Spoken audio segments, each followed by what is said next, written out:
de veras te agradezco, no sabes cuánto. Ay, no, no Que tienes. para mí el tema este del estreno del Padre Nuestro, pues conlleva un significado muy especial, Sí, porque no es una obra más, ¿no?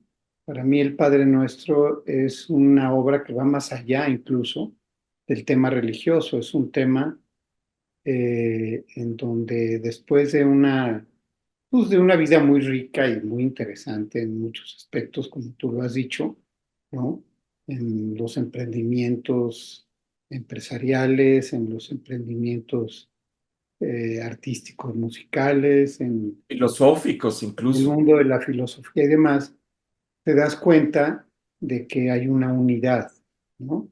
De que hay una unidad rota en este mundo, ¿no? Que hay una unidad rota en todo lo que tiene que ver el ser humano, ¿no? Que hay un gran contraste entre lo que ocurre en la ciencia y los avances de la ciencia con la esencia de lo humano. Entonces, el Padre Nuestro es una plegaria musical, ¿no? Para recobrar esa fractura que vive el mundo y que nos está llevando pues al desastre. Irremediablemente. En el caso, por ejemplo, del Padre Nuestro, Ujú. eh, este, pues hay momentos en donde el oboe solista representa la voz de Dios, ¿no? Y el cello representa la voz del ser humano en su soledad, que le pide a Dios esa iluminación para entender el misterio profundo de la existencia.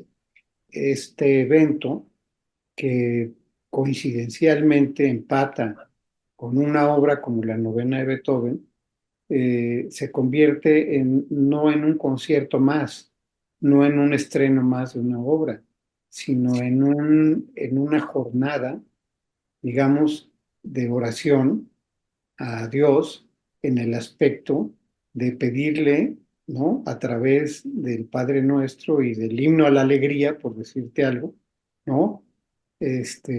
Restaurar esa unidad perdida que tenemos, ya no se diga en el mundo, en México mismo, ¿no? Entonces,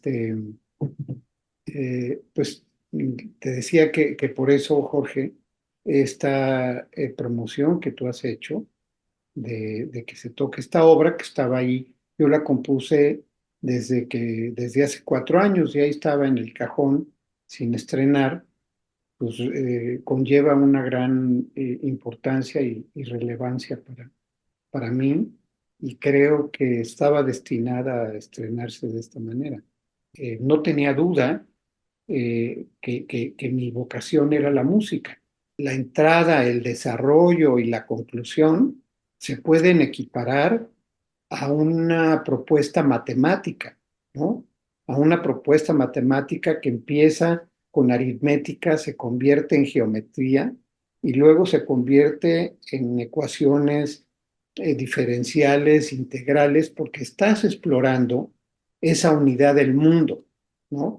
No hay una diferencia entre las relaciones matemáticas, ¿no? Y la geometría del paisaje, del mundo en el que vives, con el estado de ánimo de una congregación, con la especulación teológica, con la especulación epistemológica de la conciencia, Ujú. ¿no? Del conocimiento, eh, o simplemente con la representación de un atardecer o de un amanecer. No, a veces a mí me da un poquito de desesperación. Te vuelvo a repetir que la gente, y ya no se diga los promotores de la cultura y de la música, sientan que es algo bonito, ¿no? Que expresa los sentimientos. No es Es un cierto, decorado ¿no? más en alguna habitación, ¿verdad? Porque saben que la música no es un adorno, no es algo superficial, no es algo bonito. Es tan esencial como estudiar matemáticas o estudiar filosofía. Del simbolismo de todas tus obras musicales, ¿verdad? Que están muy relacionadas con todos los otros aspectos de tu exitosísima vida empresarial, filosófica, etcétera. Sí, cada obra ha correspondido a una etapa. Por ejemplo, el Poimandres, ¿no? Sí, sí. Pues es una obra anárquica, ¿no? Eh, yo fue como el paralelo de de un ensayo largo que escribí, este, que se convirtió finalmente no en un ensayo, sino en una novela, que por cierto se va a reeditar este fin de año. Ah, Se qué llama bien. La Gran Mentira, ¿no? Esta novela básicamente es una historia en la que se expone, por supuesto es ficción, ¿no?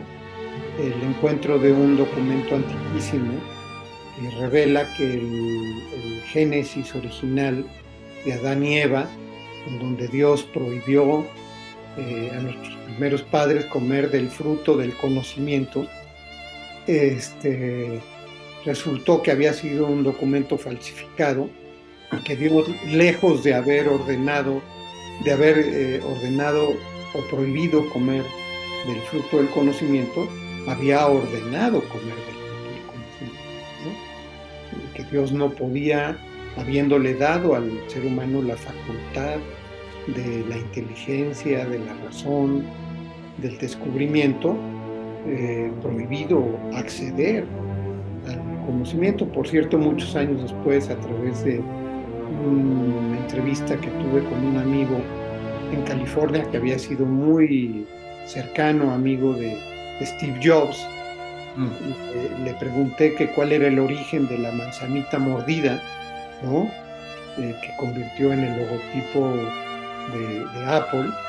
Y entonces me platicó que había sido coincidente con mi idea de que no creía en el pecado original. O sea, la mordedura a la manzana era una desobediencia, a esa, una desobediencia abierta a renunciar a acceder al conocimiento, ¿sí? Esa novela que escribí yo, y que te digo es una crítica al pecado original, encontré en mi investigación literaria que existía un documento, un génesis que por cierto es muy contemporáneo a la época en que se escribió el Génesis de la Biblia, el Génesis mosaico.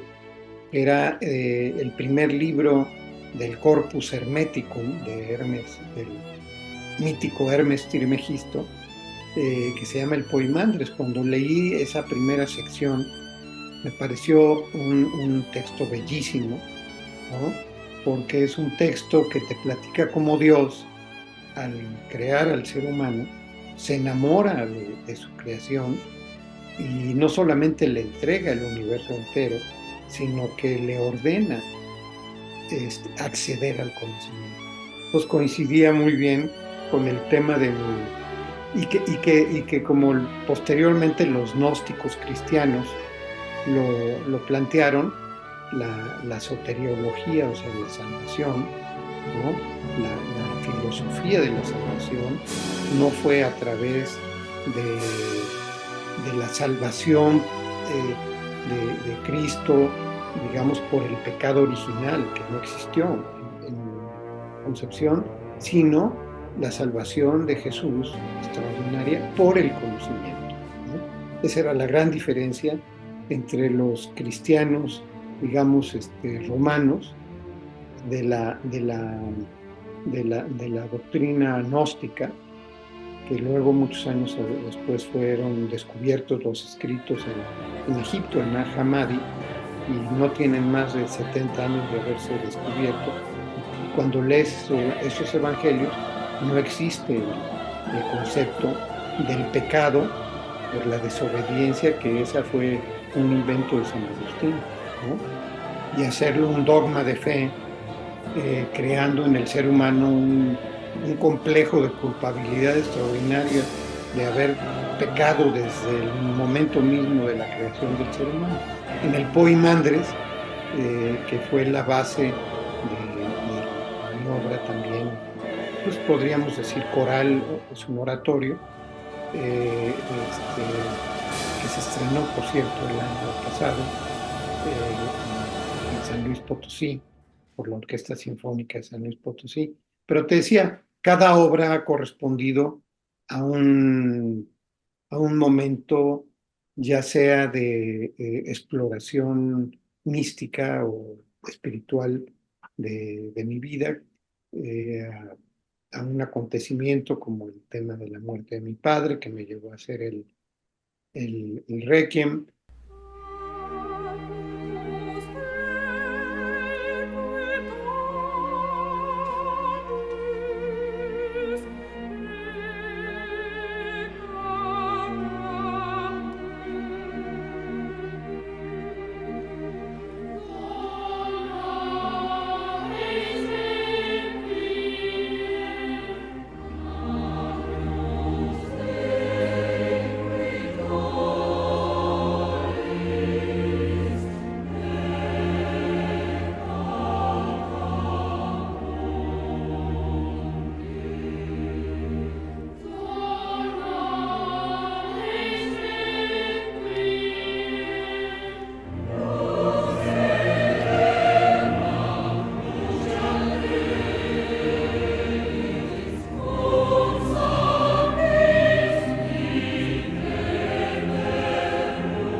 O La fantasía del universo, cuando entré en contacto, gracias al World Trade Center y toda esa exposición que tuve, con digamos, la internacionalización de mi visión del mundo, ¿no? Y recientemente el Padre Nuestro, que es Sí. como que es lo que vamos a estrenar, porque gracias a ti y a la formación Todo. absoluta que has hecho de esta obra que verdaderamente te agradezco, el, el, el recuperar esa, ese espíritu, ¿no? Que no importa qué religión tengas, esto no es un tema católico, es apelar, ¿no?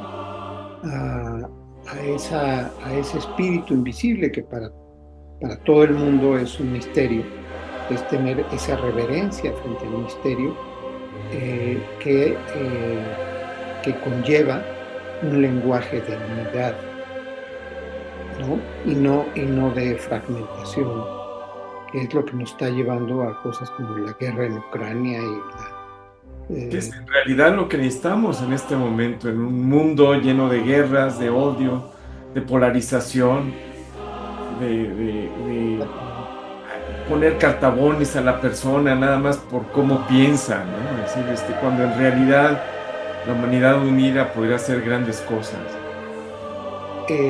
no son notas sobre notas, sino cada diálogo musical, cada instrumento, cada voz, ¿no? Cada timbre, ¿no? Este, porque una orquesta sinfónica es un diálogo, y por eso es que cuando vas a un concierto sinfónico, yo digo que la gente que vamos a un concierto, cuando entras eres un Jorge y cuando sales eso es otro Jorge, es un Jorge transformado, aunque aparentemente es una presencia pasiva, no es una presencia pasiva. Lo que está ocurriendo en tus miles de millones de neuronas cuando estás escuchando ese diálogo musical, esencialmente en una transformación ontológica, en donde no sabes que tú estás escalando a otro nivel espiritual gracias a esa representación musical, ¿no? Extraordinario. Háblanos de Padre Nuestro. Háblanos de cómo las diferentes secciones de la orquesta significan, dicen, hacen una plegaria para algo. ¿Qué representan estas secciones de la orquesta dentro de esta maravillosa obra del Padre Nuestro? Hay 5 partes: una invocación al Padre Nuestro, otra invocación a perdona nuestras ofensas, otra danos hoy nuestro pan de cada día, por supuesto en latín, ¿no?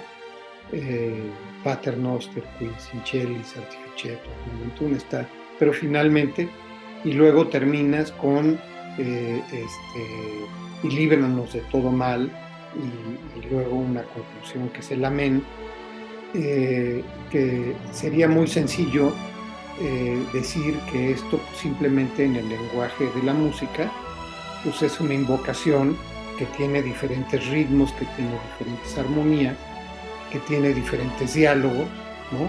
De acuerdo a lo que estás diciendo.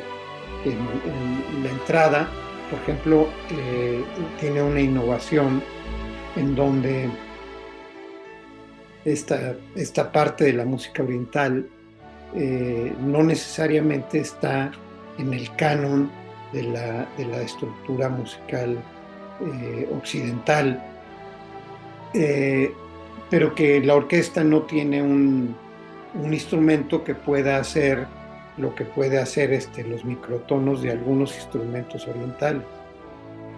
Y fue cuando otra vez Verónica, mi esposa, me dijo, oye, la guitarra eléctrica, eh, eh, como los solos estos que hacía Santana, ¿no? Danas, sin duda alguna. Sí, Maravillas que no necesariamente las puedes hacer con los instrumentos clásicos de la orquesta. Entonces sí empieza, digamos, un acorde que representa la presencia de Dios, yo te diría, ¿no? Pero inmediatamente, cuando dices Padre nuestro que estás en el cielo, ya es el ser humano, ¿no? Pero que está haciendo una invocación de un ser humano que por definición vive en una angustia existencial, Jorge. así es. No hay un ser humano que no tenga eso, porque ahí Dios nos jugó una mala pasada, porque nos dio la facultad, el ser humano es el único, digamos, animal de la naturaleza que por su evolución neurológica tiene la capacidad no solamente de la autoconciencia, sino tiene la capacidad de saber que se va a morir. Esa angustia, digamos, original del ser humano, ¿no? Esa angustia que se inicia con el Padre Nuestro, tenía que ser representada con una herramienta de súplica que me encanta, semejante, ¿no? A los instrumentos orientales y a los microtonos, y entonces empieza con un solo de guitarra eléctrica, ¿no? Que luego, por supuesto, se convierte ya no en una súplica, sino en una reverencia: santificado sea tu nombre, ¿no? Y en un agradecimiento: vénganos tu reino, ¿no? Porque somos parte de ese misterio inmenso de la creación. Entonces, el Padre Nuestro va más allá en la interpretación musical, Jorge, porque en realidad es una comunicación, yo te diría cósmica, ¿no? Frente a la realización de un universo infinito, que, que tiene un sustrato filosófico extraordinario. Yo te podría decir que esta obra responde también a un ensayo que escribí que se llama Sobre la existencia y su propósito creativo, ¿no? Y cuál es la razón de la existencia, en la cual al final terminas doblando las manos y decir, no, no hay explicación posible, ni hoy, ni antes, ni después, ni los filósofos, ni los científicos eh, de la física cuántica, ni siquiera con la inteligencia artificial vamos a nunca a saber cuál es la razón maravillosa de una existencia y sobre todo de una autoconciencia. Y luego ya viene precisamente el que me costó mucho trabajo, esa parte, perdón nuestras ofensas, ¿no? Que es un solo de órgano, ahí sí es una improvisación del órgano monumental, ¿no? Que conlleva una tensión existencial en la angustia de las notas, ¿no? Que conlleva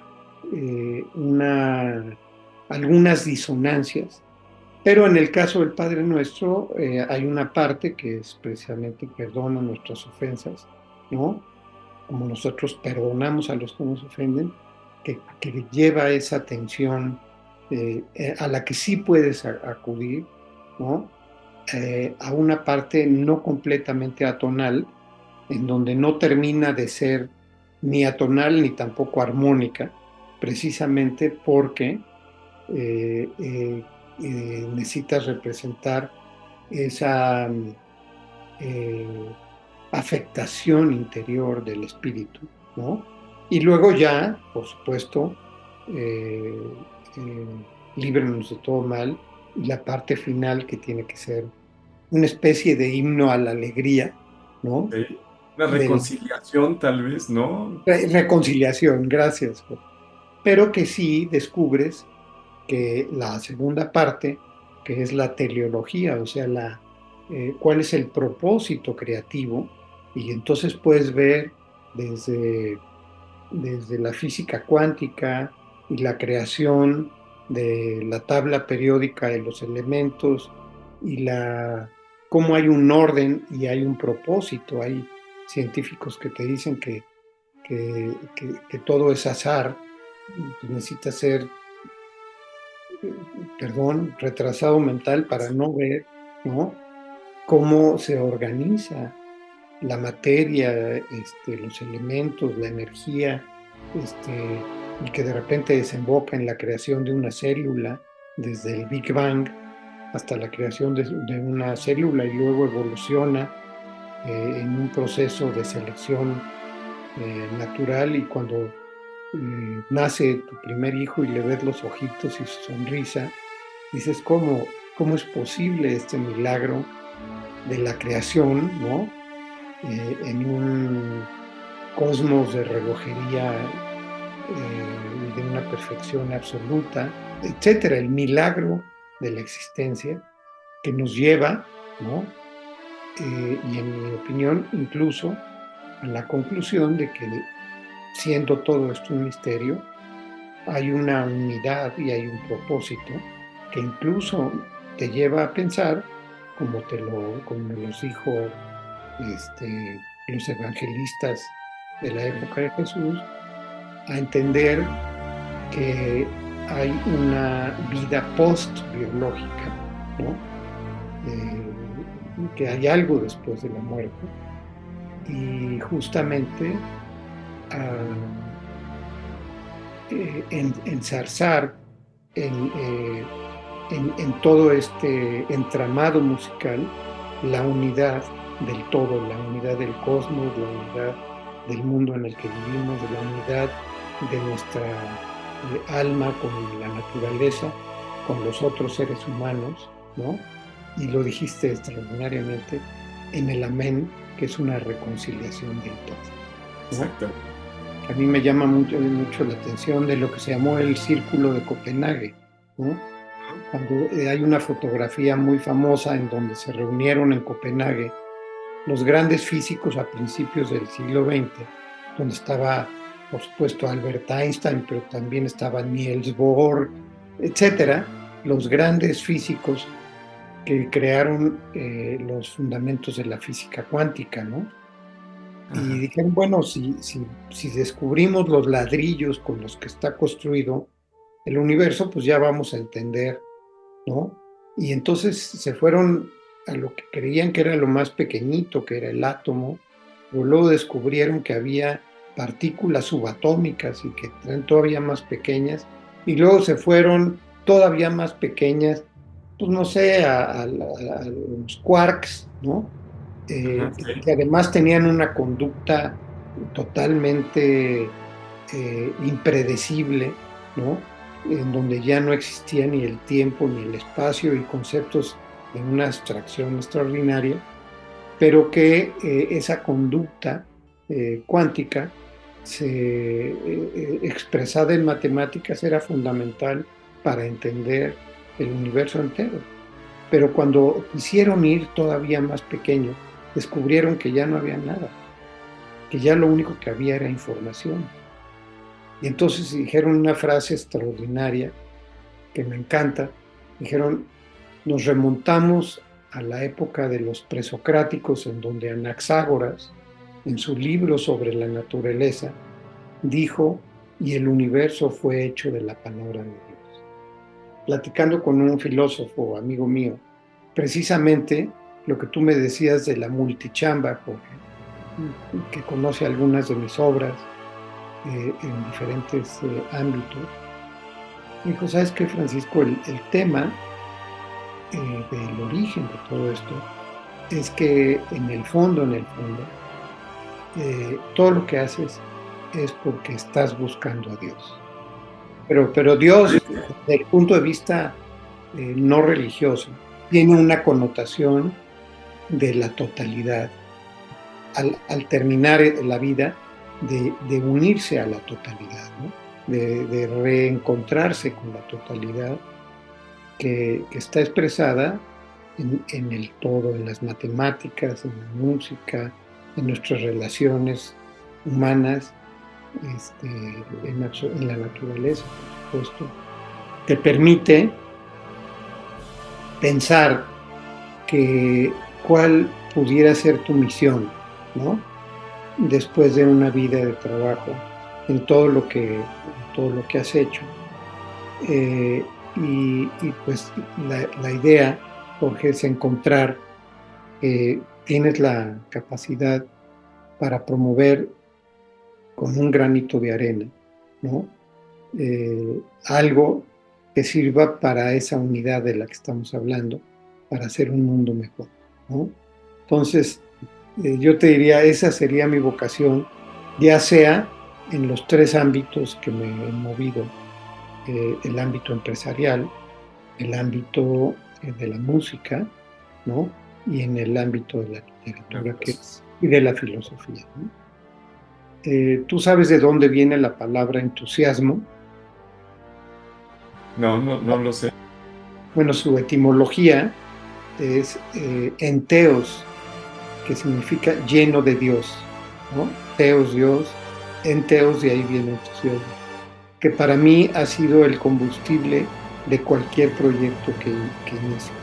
Un proyecto que no está lleno de Dios, que no tiene esa chispa Claro, claro. del entusiasmo, no vuela y tú tienes ese enteos que puedo ver y ese interés precisamente en la totalidad, en la filosofía, en la música y que nada está separado, todo tiene que ver con todo, ¿no? Te mando un Excelente. abrazo, Jorge.